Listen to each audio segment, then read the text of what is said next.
பிரதமர் மோடிக்கு எந்த நாட்டின் உயரிய விருதான the order of the most ancient welwitschia mirabilis விருது வழங்கப்பட்டது?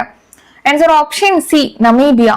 சர்வதேச விண்வெளி நிலையத்தில் எந்த விதைகள் முளைத்துள்ளன? Answer option D, A and B, வெந்தயம் மற்றும் பச்சை பயிறு. ஆப்பிள் நிறுவனத்தின் புதிய தலைமை செயல்பாட்டு அதிகாரியாக நியமிக்கப்பட்டவர் யார்? ஆன்சர் ஆப்ஷன் ஏ, சஃபிகான். இந்தியா நமீபியா இடையே எத்தனை ஒப்பந்தங்கள் கையொப்பமாகி உள்ளன? ஆன்சர் ஆப்ஷன் சி, 4 ஒப்பந்தங்கள். க்ரூஸ் பாரத் மிஷனில் இணைந்த இந்தியாவின் முதல் மாநிலம்? Answer option B, Gujarat. Mukhya Mantri Sehat Yojana திட்டம் எந்த மாநிலத்தில் தொடங்கப்பட்டது? Answer option A, Punjab. தேசிய பழங்குடியினர் ஆணையம் எந்த ஆண்டு தொடங்கப்பட்டது? Answer option C, 2004. மாற்றுத்திறனாளிகளுக்கான திறன் மேம்பாட்டு திட்டம் எந்த ஆண்டு தொடங்கப்பட்டது? ஆன்சர் 2015ஆம் ஆண்டு மார்ச் மாதம். சமீபத்தில் எரேசர் ராக்கெட் சோதனையானது எங்கு மேற்கொள்ளப்பட்டது?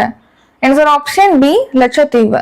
திருவாரூரில் முதல்வர் மு க ஸ்டாலின் யாருடைய சிலையை திறந்து வைத்தார்? Answer option D, Karunanidhi.